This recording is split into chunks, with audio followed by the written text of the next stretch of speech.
பங்காளி, காலையிலே நம்ம கக்கா போகும்போது டைனோசர் கிட்ட கடி வாங்கினா எப்படி இருக்கும்? என்னடா சொல்ற, இப்படி ஒரு கதையா அப்படிங்கிறீங்களா? இதுதான் அந்த படத்தோட கதை. 1982ல த ஓக் ஸ்ட்ரீட் அப்படிங்கிற ஒரு ஏரியா மட்டும் ஒரு சயின்ஸ் பிக்ஷனால டைனோசர் வாழ்ந்த காலத்துக்கு போயிருச்சு. இவங்க காலையில எந்திரிச்சு பாக்குறாங்க, விதவிதமான டைனோசர் எல்லாம் ஓடிக்கிட்டு இருக்கு, அங்கிட்டு இங்கிட்டு தவிக்கிட்டு இருக்கு, இருக்கிறவங்க கடிச்சு குதறிக்கிட்டு இருக்கு. இப்ப இவங்க குடும்பத்திலேயே சில பிரச்சனைகள் இருக்கு, ஹஸ்பண்ட் ஒய்ஃப்குள்ளேயும் அதற்கான சில தகராறுகளும் நடக்குது.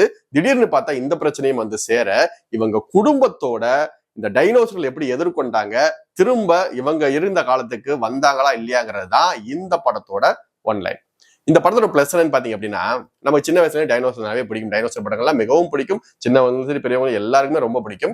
அதே மாதிரி இந்த டைனோசர் படத்தையும் நல்லா அழகா எலிவேட் பண்ணி கடைசி வரைக்கும் கொண்டு வந்த விதம் நல்லாவே இருந்துச்சு. அடுத்து இந்த படத்தோட ஸ்கிரீன் பிளே ஸ்டார்டிங்ல எப்படா டைனோசர் வரும்னு காட்டி கரெக்டான இடத்துல கொண்டு கரெக்டான இடத்துல வச்சு முடிச்சாங்க.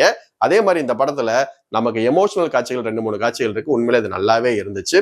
கடைசியில இந்த சயின்ஸ் பிக்ஷனை உடைச்சிட்டு வர்ற விதம், இந்த ஃபேமிலி திரும்ப வர்ற விதம் உண்மையிலே அருமையாவே இருந்துச்சு. இந்த படத்தோட இன்னொரு பிளஸ் என்னன்னு பாத்தீங்கன்னா ஆனி ஹத்தாவே. ஆனி ஹத்தாவே யார் அப்படின்னா, நம்ம ஒடிசி படம் இப்போ வந்துச்சு பாத்தீங்களா, அதுல ராணி கேரக்டர் பண்ணியிருப்பாங்க. உண்மையிலே மிக சிறந்த நடிகை. அவங்க தான் இந்த படத்துல லீட் ரோல் பண்ணியிருக்காங்க. உண்மையிலே ஒரு தரமான ஒரு என்கேஜிங்கான நம்ம ஃபேமிலியோட பார்க்கக்கூடிய ஒரு படம். இந்த படத்தை நீங்க தியேட்டர்ல போய் பார்க்க மிஸ் பண்ணிடாதீங்க. அவ்வளவுதான்.